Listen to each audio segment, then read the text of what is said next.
Aga ma saan aru, et sina ja teie olete pidanud siis nõustama natuke nõu andma siis nendele arhitektidele või ehitajatele. Et sul on mingi väljapanek ka, mis sul siin on?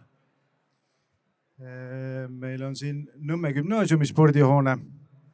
Meil on Pelgulinna riigigümnaasium, Hiiumaa spordihoone, Narva riigigümnaasium ja Vastseliina hokiplats. Põhjus on hästi lihtne. Siin on mõned sellised head näited, et miks peaks olema spordiinventar eri osana eraldi lahendatud projekteerimise faasis. Selle sama pildi peal on küll kehvasti ja väike näha, aga siin on üles tõstetav elektriline kaardin. Kui me seda ei lahenda projekteerimise faasis, siis ehitajal on alati hea mugav tuua valgusti siit otse fermide alt läbi. Tema jaoks on see kõige odavam meetod. Selleks, et see asi tegelikult toimima jääks, peab ehitaja seda ju teadlikult ära katkestama, et selle kaardinad siin oleks võimalik päris elus paigaldada. Vot sellised väikesed nüansid on mõistlik lihtsalt lahendada projekteerimise faasis, eks ole, et kui seda ei tehta hiljem. Hiiumaa spordihoones, siin on üks hea näide.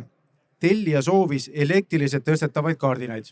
Enamjaolt saidki sellised, küll aga pikki saali ei õnnestunud panna.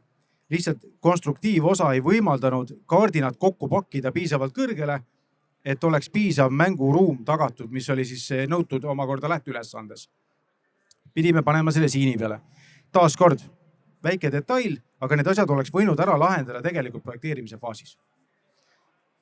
Hea näide järgmine. Korvpallikonstruktsioonid. On olnud korduvalt situatsioone, kus hoone konstruktiivosas ei ole arvestatud kandevkoormusega korvpallikonstruktsioonide jaoks.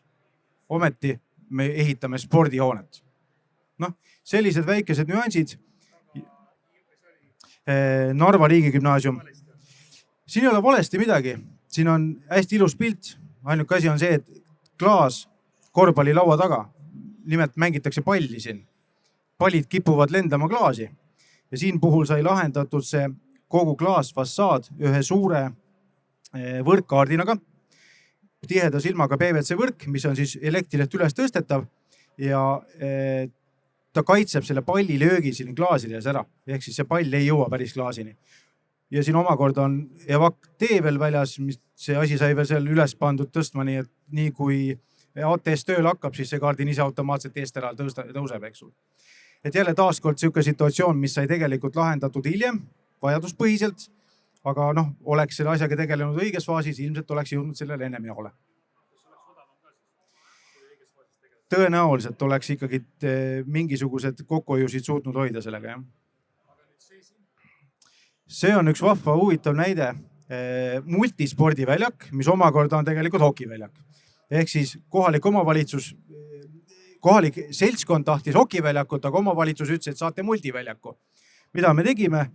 Hokiportid, lisasime korvpallikonstruktsioonid, piirdevõrgud, siia portide külge käivad tegelikult veel jalgpalliväravad ja nüüd ongi tegemist juba multispordiväljakuga. Mitmefunktsionaalne. Kõigile midagi. Ehk siis sellisena meie toimetame. Aitäh!